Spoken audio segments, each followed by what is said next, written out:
warahmatullahi wabarakatuh. Kami dari kelompok 6 akan menjelaskan tentang runtuhnya kepemimpinan Saddam Hussein. Saya Rebel ini akan menjelaskan tentang profil singkat dan latar belakang Saddam Hussein. Saya Emin Nurdiana akan menjelaskan pemerintahan Saddam Hussein. Perkenalkan, nama saya Muhammad Farad Al-Faridi. Saya akan menjelaskan tentang pemerintahan Irak pada masa Saddam Hussein. Saya Dina Hipin Hana ini akan menjelaskan tentang runtuhnya kekuasaan Saddam Hussein. Saddam Hussein merupakan salah satu tokoh pemimpin dunia yang terkenal dengan citra konflik dan kontroversial. Pada satu sisi, sebagian orang menganggapnya sebagai pemimpin yang kuat dan otoriter yang mampu menjaga kestabilitasan di negara selama beberapa dekade. Di sisi lain, banyak pihak menilai bahwa kekuasaannya dicirikan dengan resesi politik, pelanggaran hak asasi manusia, dan penggunaan kekuatan secara berlebihan terhadap oposisi. Dalam masa kepemimpinannya, Saddam Hussein juga dituduh memiliki program senjata musnah massal yang kemudian menjadi alasan untuk invasi ke Irak. Dengan segala polemik yang ada, Saddam Hussein telah ditangkap, diadili, kemudian akhirnya dijatuhi hukuman mati. Tepatnya pada tanggal 30 Desember 2006, Saddam Hussein dibunuh karena terbukti bersalah atas kejahatan manusia yang dilakukan. Lalu, bagaimana sejarah dan kronologi Saddam Hussein dibunuh? Berikut kami merangkum profil singkat, perjalanan karir, dan berbagai konflik hingga Saddam Hussein dibunuh pada tahun 2006. Bisa Anda simak. Profil singkat Saddam Hussein.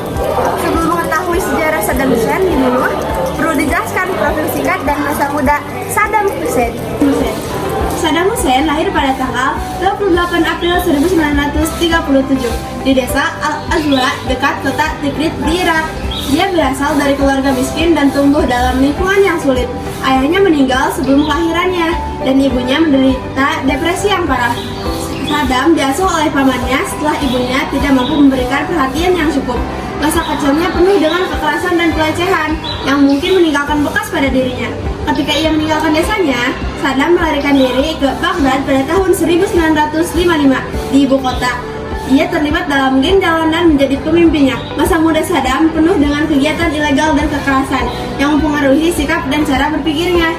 Pada tahun 1963, Saddam dipenjara oleh pemerintah Irak karena terlibat dalam pemberontakan melawan pemerintah. Selama di penjara, ia terus belajar dan meningkatkan pengetahuannya terutama di bidang hukum. Setelah bebas dari penjara pada tahun 1967, Saddam melanjutkan pendidikannya dan lulus di sekolah hukum Irak. Kemudian ia bergabung dengan Partai Ba'ath dan naik pangkat melalui lingkaran kekuasaan politik mencapai posisi Presiden Irak pada tahun 1979. Lalu setelah meraih kekuasaan Irak, selama masa pemerintahan Saddam Hussein, pembersihan oposisi seringkali terjadi.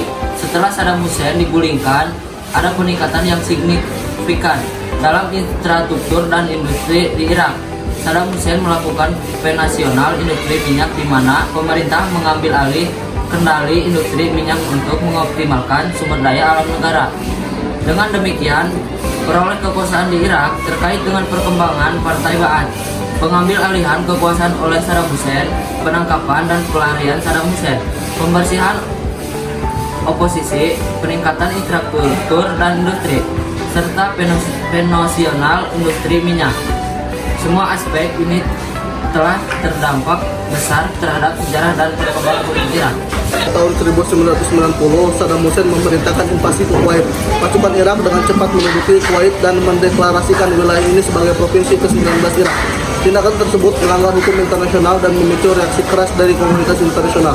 Sebagai respon, Dewan Keamanan Perserikatan Bangsa-Bangsa atau PBB mengeluarkan resolusi yang mendesak Irak untuk segera mengakhiri invasi ini.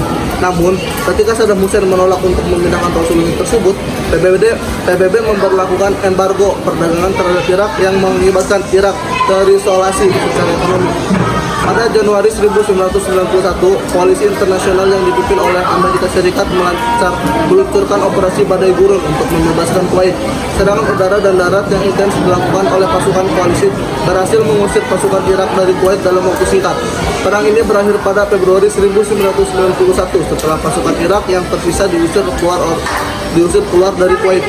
Perang Teluk II berakhir dengan kemenangan bagi pasukan koalisi internasional dan pembubaran embargo terhadap Irak. Perang ini memiliki dampak politik, ekonomi, dan militer yang signifikan bagi negara-negara yang terlibat, terutama Irak yang mengalami kerugian besar akibat serangan dan embargo yang diberlakukan. Perang ini memberikan gambaran tentang kekuatan dan dominasi militer Amerika Serikat di panggung internasional.